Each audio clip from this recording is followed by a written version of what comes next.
Vamos falar hoje então do final da história do Israel Antigo, quando houve as grandes revoltas judaicas contra Roma. A primeira delas aconteceu no ano 66, com toda aquela situação dos governantes corruptos, altos impostos. Os judeus então se sublevaram, especialmente liderados pelos grupos dos zelotas e dos fariseus. Sim, esses foram os dois grupos que se mobilizaram liderando o povo. E as elites de Jerusalém também elas entraram no jogo, elas também acabaram assimilando a necessidade da revolta, porque elas estavam sendo prejudicadas, e aí, como consequência, explodiu a revolta. Tomaram Jerusalém, mas também tomaram Massada. Massada, que era uma fortaleza muito importante como ponto estratégico, foi tomada pelos judeus, que degolaram toda a guarnição romana que estava lá e ocuparam a fortaleza. Houve então um processo de expansão da revolta para Galileia, para Síria, vários lugares. Os judeus então decidiram que era chegada a hora de sair da dominação estrangeira, que a essas alturas durava cerca de 100 anos, há mais de 100 anos na verdade. E então eles começaram o processo da revolta. Nero convocou então Vespasiano, porque os soldados da região não conseguiram dar conta da revolta, os revoltosos estavam bem organizados. Vespasiano controla, ele chega da Síria com 3 legiões grandes, fortes, dizima a Galileia, desce, dizima a comunidade de Qumran, que também se mobilizou a favor da revolta, e chega em Jerusalém e faz um cerco lá pelo ano de 68. Só que nessa época Nero morre e Vespasiano foi convocado para Roma, quando então ele foi sagrado César. O filho dele, Tito, estava com ele na viagem para Jerusalém, ficou responsável pelo cerco a Jerusalém, e 2 anos depois, no ano 70, ele consegue entrar na cidade.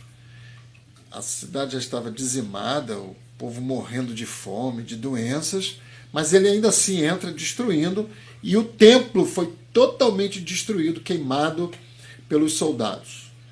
As fontes oficiais disseram que foi acidente, porém os judeus sempre consideraram que foi proposital. Aí termina o templo, vem o segundo momento, que é pós-templo. Acabou, não tem mais sacerdote, nada. Os judeus se organizam, então, em torno de um conselho que vai se reunir em Avne, uma cidade quase litorânea. Esse conselho formado, maior parte por fariseus, é um conselho de sábios que reorganiza a fé judaica, agora sem o templo.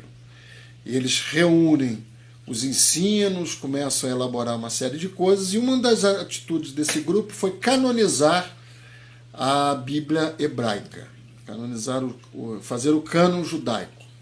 Já tinha a Torá, já tinham vários profetas, mas os escritos ainda não estavam plenamente canonizados, nem assim alguns profetas. Isso tudo é fechado naqueles 39 livros que a gente conhece, do Antigo Testamento protestante, e numa outra ordem, um pouco diferente, com exceção do Pentateuco, e essa passa a ser a base formal, a Tanar, que é a chamada Bíblia hebraica, que passa a guiar os judeus. Esse grupo, então, esse período é chamado período dos Tanaim, que são os líderes, os sábios, que vão organizar a vida espiritual de Israel, ou dos judeus, agora sem o templo, sem o sacrifício.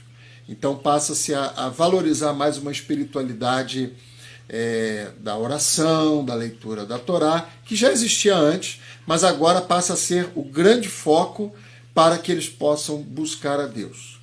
Até mesmo a ideia do pecado passa a ser tratada de uma forma mais espiritual, pela oração, pedir perdão a Deus, coisa que os cristãos também acabaram desenvolvendo desde antes da destruição do templo, por conta da interpretação que fizeram a respeito da Torá desde Jesus.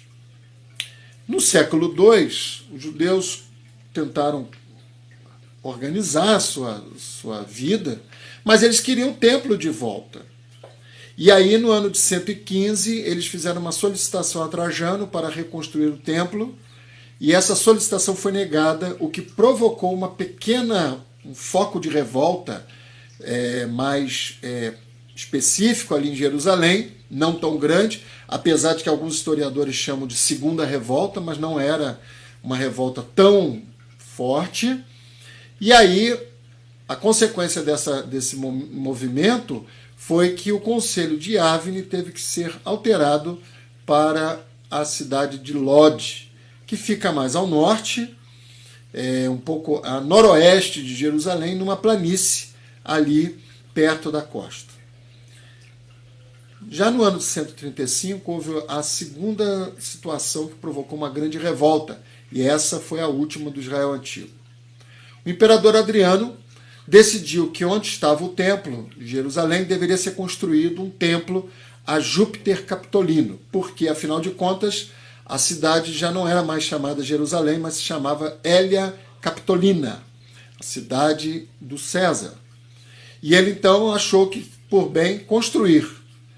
E quando começaram o movimento de construção, houve uma grande revolta liderada por um judeu chamado Bar Kokhba contra essa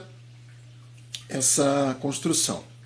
As fontes são muito imprecisas, não há muito texto, muita elaboração, nós não temos quase informação nenhuma sobre essa revolta, mas sabemos o seguinte, que eles tentaram retomar Jerusalém, e o Adriano foi muito incisivo, ele foi mais pesado do que o do Vespasiano, e ele não só matou muita gente que estava na sublevação, na revolta, como decidiu então proibir a prática do judaísmo dentro da terra da Palestina. Olha que coisa, né?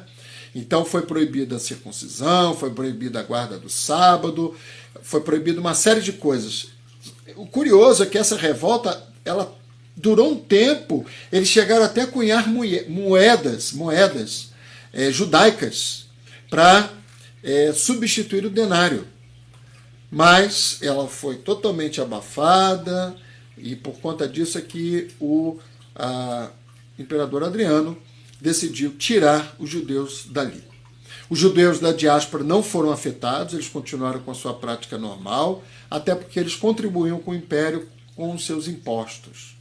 Mas a Israel da Palestina deixou de existir no ano 135 depois de Cristo. Isso não significou o fim do judaísmo, pelo contrário, vocês vão ver que há uma série de produções literárias e a força dos rabinos, que já tinha começado a se mostrar depois do ano 70, ali agora passa a ser definitiva. O judaísmo rabínico se fortalece, surgem os escritos e até o século V surge o Talmud, e aí você vai ter a presença dos judeus na diáspora romana, em vários lugares, desenvolvendo a sua fé, agora já se afastando do grego e assumindo o hebraico novamente em todos os lugares. Depois disso, apenas em 1948, Israel retoma a sua existência como nação. Mas sobre isso falaremos futuramente.